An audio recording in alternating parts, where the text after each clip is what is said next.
I'm Emilie Lunt, and I believe with my whole heart and soul that our homes are places where we can seek and love the truth, celebrate beauty, and learn good things every single day. That's why I'm educating my kids at home, and I know you can do it too. Welcome to Heart and Soul Homeschool.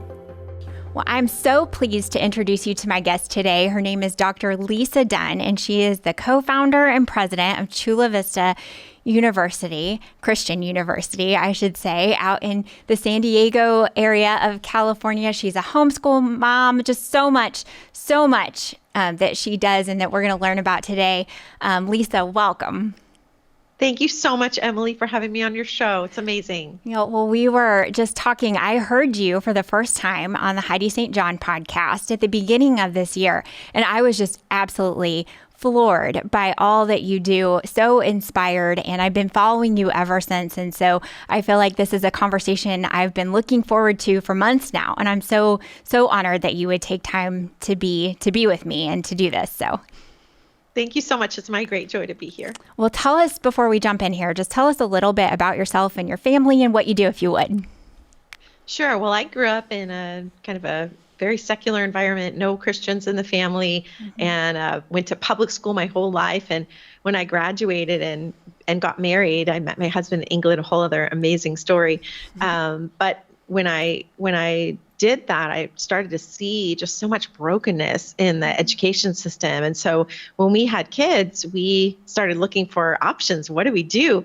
And I met this homeschool mom at my church who her kids, looked you in the eye when you talked to them, and they could carry a conversation on like intelligent humans. And they seemed like they loved each other and their parents, which I had never seen before. And so I just asked the mom, what did you do? How did you get that fruit? And she said, homeschooling. And boy, we jumped in and have never looked back. Yeah, that's amazing. Because I think sometimes when we're in the trenches of homeschooling, it can just seem like it's going to go on forever. And you just wonder, does this matter?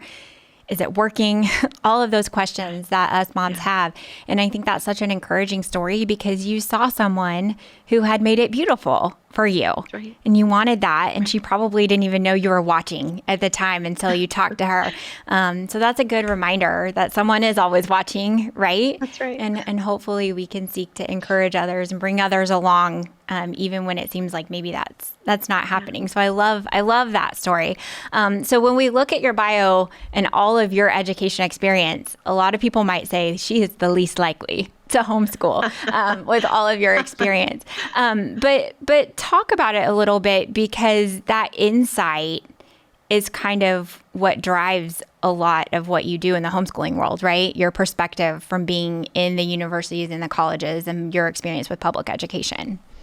That's exactly right. And, God uses the foolish things of the world to confound the wise. And so Israel Wayne said the same thing about I look like an insider. It doesn't make any sense when he looks at the bio. Yeah. But it is the vantage point, because I really did live in two worlds. I had this incredible opportunity of homeschooling my own kids. My husband and I shared the load, which really nobody was doing back then 20 years ago. It was pretty a unique methodology. And then saw, I'm educating my own kids and seeing how organic and relational that the learning is. And then I'm, in the college sector, educating other people's kids, and you're seeing this traditional model that is just so completely broken, that there's just so much dysfunction. And, I think the college environment is just such a cumulative test of everything we've learned. It's K to 12. All of that, is the background. And so when you look around and see, wow, there's so much broken, there's just so much anxiety and depression, suicide ideation, atheism in the youngest generation. And I thought, what works for K to 12? That could work in the college environment. And I know we'll talk a little bit more about how that came to be, but really just seeing that vantage point of a system that really works organically, homeschooling, and a system that is so completely broken and dysfunctional, as John Taylor Gatto says, is doing exactly what it was designed to do. Yes. Comparing so it's those working. two, It's actually working. Yeah, that's right. We like to say That's it's broken, but it's actually working perfectly, right? As designed. Exactly It's interesting because you just kind of listed off a lot of the social ills that you were seeing manifesting themselves in the college classroom. I had kind of an interesting experience yesterday afternoon. My kids are with my mom and dad for this week, which is wonderful. And so I'm cleaning the basement. Getting wild and crazy. But my mom had dropped off some boxes of things that she had saved from my K-12 years. And I was just sorting through those, and I was looking at my report cards, and my teachers would write things like, Emilie was so cooperative. Emilie has a good attitude towards school. Emilie, had the best math grade this quarter, or whatever it was. And I was exactly what they wanted, Dr. Dunne. But then when I got to college, my academics were terrible. I did not know how to learn, and I was just knocked off my feet because all of that praise that I had gotten in K-12, it did not translate into me being a good learner in the college environment. And so I think it's dual, right? Like our education system is failing us academically in a lot of ways and socially, which probably... And in how we learn. Yeah. I mean, I just had no idea. You described it. Yeah, you described it so perfectly. That's the Thomas Jefferson education, where he writes about the child learning, here's how to draw a flower, and taking out all creativity. And you got to college and all your creativity was stripped away. You were, like any of us, you learn to be a drone and a people pleaser, and whatever the teacher wants, that's what I'll do. But we can't think outside of that box. So we're not, modern education is not inspiring critical thinking. It's not raising up innovators. It's raising up drones, which is tragic. Right. Yes. And so we're going to talk about more of you. You aren't just sounding the alarm bell. You have a solution, and I'm excited. We're going to talk about that a little bit later, but let's talk about your book, Outsourced, because when I heard you describe what has happened to recent generations with that word outsourced, something in my mind clicked, and it just made so many things fall into place. How did you choose that term to describe what's happened? I love that word resonated with you because it's just endemic. It's just ubiquitous everywhere, the idea of outsourcing our kids. And the book title actually came from a conversation I was having with a parent who had awakened to what was happening in the world around her. And she had recognized that, sadly, tragically, that she was outsourcing her kids. And she actually said that word. She looked at the business model and realized, wow, I have done the same thing with my kids. I've outsourced them to the lowest bidder in many cases, which is so tragic. And I thought the same way you did. I just felt so compelled. That is the title. I actually mentioned her in the dedication to the book because it was such a compelling word. In every aspect of culture, we have been trained to think of ourselves as parents as less than, as the one that doesn't know, and that we have to, outsource to an expert. And boy, when we look at the long-term research on that, when there's no parent doing the discipling, I mean, it's one of the reasons private schools are not effective in creating long-term disciples of Christ, is because parents are outsourcing to somebody else. Now, there are a few here and there that are integrating the parent, but by and large, tragically, we see almost the same results. Drive around a private school and look at the high schoolers. You'll see the fruit of what they've established in the hearts and the minds of children. And so, Outsourced is, we have a conference coming up, Reclaiming the Outsourced Generation. And that's really what we need to step into today, is taking back our authority, taking back our agency, and really being able to speak life and hope and purpose and truth into the hearts of our children. Yeah, I love that. And you give such hope in saying, like, we can reclaim this. It is not lost. It's bad, right? But it's not lost. And as I was listening to you talk, I was just thinking about how, and as I was preparing for this, I was thinking also, like, it's not just our schools, right? It's every area of life. And, you have a baby in the hospital and they're telling you what to do. Everything from the second they want to take your kid away and tell you, basically tamp down your God-given instincts, right? Right. And I remember when I had my daughter, there's so much information that you can get. There are so many apps and all of these things. I just remember my mom saying, Emilie, just quiet down, and you know what to do. So good. You know what to do if you will just do it. And I think we need to remember that as parents, right? And especially as Christian parents who believe that God has entrusted us with our kids in this time and place for a very specific time in history, right? Do you think this expert culture has kept us from being, fully living out our calling as Christian parents? Without a doubt, your mom's advice was perfect. We have to quiet our minds, be still and know that I'm God. God has equipped us to do everything he's called us to do. And I think it's really fascinating when we look at moms in the social science research, we see this capacity. It's called didactic, that moms are able to teach and tend toward teaching, that it's literally part of the nature of who we are, what God has given us, what he's laid down on our DNA. And I have moms all the time who will say to me, I'm not capable of teaching my children. And I'll say, who taught your child to walk, to know the ABCs, to sing, to, all the things that we do instinctively. But then we get to this point in our child rearing and we feel like, oh, now it's somebody else's turn. I'm no longer qualified. Well, that is one of the greatest lies of this generation, that parents are telling themselves that they're not capable, they're not qualified. The research is all across the board. Parents are far more qualified. We know the stats. A mom who didn't graduate from high school is going to do better homeschooling her kids than a state certified teacher. It's on the books. The data is there. It should be instinctive to us, but exactly as you said, we've allowed the Spirit of God to be tamped out, to be snuffed in our own lives, and we've forgotten and failed to believe really that we are capable of leading our kids. Yeah, and I think it's something that sadly the church has been sort of partnering with the world and doing. I was listening, it was last year, to a podcast from a very well-known and well-respected Christian organization who kind of has the corner on parenting. And there was this woman who was talking about a book she had written about getting through the elementary years. And she was talking about how she had such anxiety when she was preparing to drop off her child at kindergarten, that she had to practice, that she had to go and do like a practice run, and she just felt devastated. And never once did they ever say, like, maybe this is God nudging you, that you don't have to hand your kids over to the experts. And so when I heard that, I just thought, I am going to try to speak that truth into as many people's lives, that like, we've got this, you guys, not in an arrogant or overconfident way, but just in when we rely on God to lead us and use those instincts, we can do it, can't we?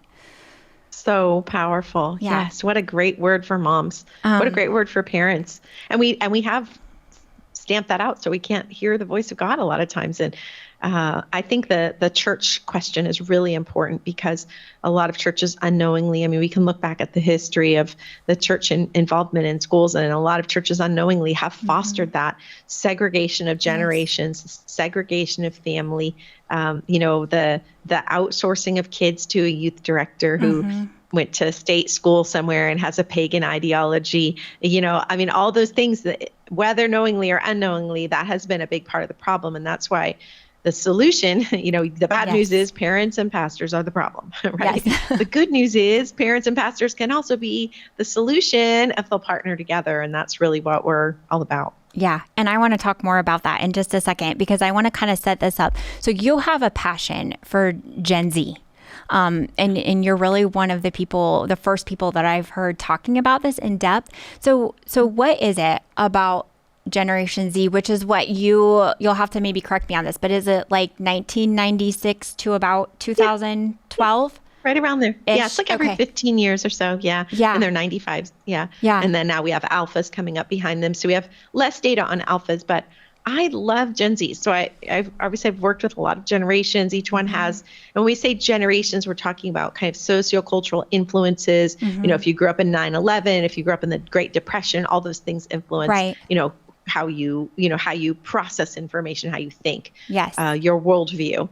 And so I love working with Gen Zs, and I think they're so poised. They're so at the cusp of creativity and greatness, but they have been stifled. Obviously, they've been trained to be drones. We've seen that in the public sector. And then just the crushing of identity, the completely anti-faith, anti-America worldview, anti-family worldview that's being espoused. I think there's a lot of need in the next generation, Gen Zs, but there's also a lot of potential. And so I love that they they learned with knowledge at their fingertips, which there are negatives to that, obviously, but there are some positives in that they can be independent thinkers if they're just given the right environment to blossom. And they're very relational. We saw kind of some generational swings, like the generation above mine was all focused on work, work, work because their parents were in the Great Depression and they thought, what I can do is provide for my family, right? Then my generation, Gen Xers, developed work-life balance because they didn't want to be work, work, work. They wanted some relationship. Right. And so you just kind of see these pendulum swings of generations. And I think Gen Zs are so perfectly poised for creativity, for entrepreneurship, for culture shifting. Some of the things that have been invented in their generation have such incredible power if we will latch onto them and use them for the kingdom, for the good and not for the evil. But I do love Gen Z psychosocial development is definitely kind of my nerdy. I just love that. And I love seeing them succeed. It's just a very exciting thing to see our kids succeed. And yours are alphas, so we've got less data on them coming up, but we can see some trends emerging for sure that will help us to parent well. And I talk a lot about that on my radio show. I think it's important to know the trends that are coming up so we can prepare our kids and we can be prepared as parents for what they're going to face. Yeah, for sure. And it's so insightful because like you said, like every generation does have those distinctive characteristics. But I think it seems like people are more conscious, like you're saying, like you're watching the alphas already, and so hopefully we can, as Christian parents, kind of get out in front rather than being reactive. Hopefully we can start taking kind of proactive steps, which is what you're doing, encouraging us that we can reclaim these generations. I love how encouraging, because I feel like every time I hear you or see something that you post, you're saying, parents, you have options, right? And I love that. That's right. You've been freed from Egypt, right? Let my people go. Yes. Yeah, now because just step out and choose the best method. Yeah. And I think that people really do need to be told that, because we've just been going along for so long, that it might seem simple, but that is such a good message. You have options, and you're not just telling them that they have options, you're providing those options. So I just got an email yesterday, actually, with a link to the brand new website for your academic rescue mission. I love the name. Tell us about it. Thank you. Academic Rescue Mission ARM is really our outreach opportunity to take that national solution and localize it so that every church, really our goal is one in every county across America, 3,100 counties, has an option where you can have support for your homeschool methodology. And the reason, of course, we can homeschool on our own, but when my kids were little, I just realized that I wanted some like-minded friendships for them. The key is the balance. So having enough parental direction so that our kids are parent-oriented, not peer-oriented, which most kids in the U.S. are peer-oriented. They care more about what their peers think than what their parents think. But having enough of a healthy balance of some friendships that will sharpen them, that will help them see things like, oh, you're not the best so-and-so in the room. There's somebody better than you. Hey, that's going to call you up to greatness. That's a good thing. Yes. It can be a sharpening thing for us. And so Academic Rescue Mission really was designed to do what we started when our kids were little 20 years ago, having this church-based opportunity for communities, like-minded communities, to come together and create these sharpening opportunities and use our own gifts and talents. And the Bible is very clear that we each have gifts and talents that have been given to us, and they're for the good not only of ourselves individually, but for the community that God's placed us in. And so I would have nurses in the church who wanted to come in and teach biology. And I thought, hooray, I don't have to dissect a frog on my kitchen table. I'm good with that. We'll read apology at home, and then you can dissect at the church. That's awesome. Yes. And so having these, opportunities where you can draw the gold out of your church. So we literally work with churches across the nation. We help them to open up their existing church campuses and to take in the homeschool community. I have hundreds and hundreds of pages of documents to get them launched. And then we come alongside them with personal coaching to make sure that they have everything they need to be successful in their community. It's very DNA specific because churches are unique. I just think about in San Diego County, how many different kind of flavors of churches we have, and they're all doing something really important and vital. And so if we can kind of respect the different voices that churches have, some are very evangelistic, some are more discipleship oriented, and allow them to create, like some of the churches I work with, they want a very artistic focus. So we'll help them design, songwriting classes and poetry classes and filmmaking. And others are very business focused. So we'll help them design mini makers class and website development class and, things that are more finance, personal finance, and things that are more along the business route that'll help equip kids. One of the most popular classes, life skills class. We have dads pull up in a big truck in the back of the church, and the kids all go out and learn how to change a tire and change the oil. I mean, things like that are, neat. We can do all those things at home. Of course we can. Now choir's hard. I only had 2. If you have 6, 8, 10, kids, that's easier. But it creates this beautiful community environment. And any church anywhere across the United States that just has a room and a heart for the next generation, we can help you at the Academic Rescue Mission take back your community, take back education. Yeah, I think that's amazing. And it's actually, so on this website, I wrote this down. You said, you say you can take an empty church and turn it into a center of hope in the community, which is amazing. I mean, that's what we should all be seeking to do, right? Because our churches are sitting empty throughout the week. And they're wonderful. I mean, they're amazing resources. Many of them have, classroom, Oak Pond classroom, and gyms and kitchens and all the things. And I love that you're sparking that vision and not just saying, hey, you should do this, but here's how we can come alongside and help. Yeah.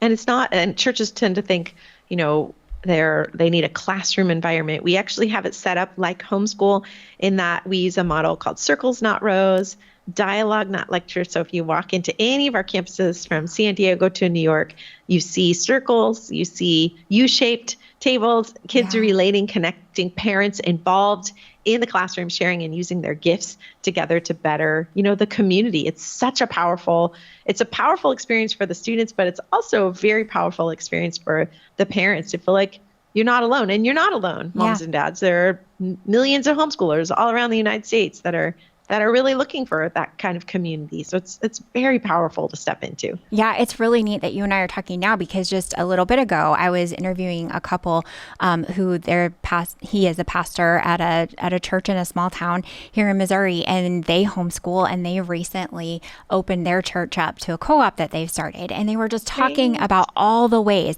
that has enriched their congregation, that people are so excited to have new life, to have 40 little kids running around in their what was an empty church building, that it's just breathed new life into their congregation. And then they're just drawing people in from the community because it's so beautiful what they're doing. And that's what you're trying to do, right? Exactly right. Yeah. Exactly. And also when you think about churches that are dying because they haven't passed the baton, right? And you have these older generations who are looking around thinking, we don't have any millennials, any Gen Zs, any Gen X. We don't have, we're older, dying, and it's time to pass the baton. And they can be helpers in the classroom. They can be mentors. They can be teachers. They can be prayer support. I mean, it involves it's a beautiful intergenerational Titus and Timothy model of connection and a growth model for churches. I have seen the looks on those pastors' faces when they pull up to a campus that, they have 50 people in the church, and I'm in my Conroe, Texas school. They have twice as many kids in the homeschool academy than they had in the church when they started. And so it's so exciting to see pastors' faces when they realize this whole level of impact that they didn't know that they could make on their community. And that's really, the academic discipleship is that key component. And it gives pastors and church communities an opportunity to rescue Academic Rescue Mission, rescue the next generation from the total pagan indoctrination that's happening across America. It's not just the big cities, across America. No, it is. It's even, in our small community, it is literally everywhere. And, you're in California, like you said, we're kind of in Missouri. And so I think sometimes, I don't know, you would have to tell me, but sometimes I feel like people don't quite understand that they need rescued yet. And so we find that to be really challenging in our area, that things are still good enough that it's hard to convince people. Do you run into that as you try to plant these academies all over? I do. Most people have seen a little bit about what the agenda is that's being taught in the public system. And so whether you're in a small town or a large town, it's the same yoke to the same secular government that has, really no legal jurisdiction, no biblical jurisdiction, certainly, to take our children away and educate them.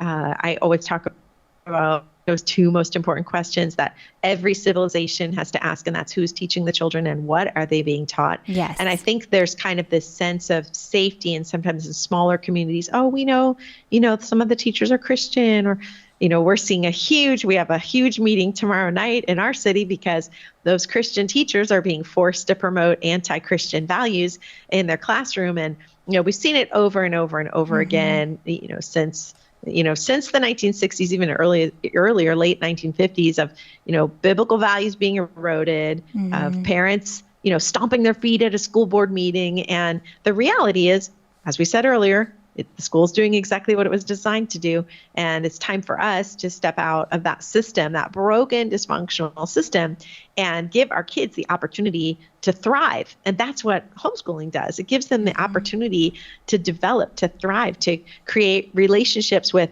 people in other generations, their grandparents' age and their parents' age, and to get along with their siblings rather than discount them because they're younger.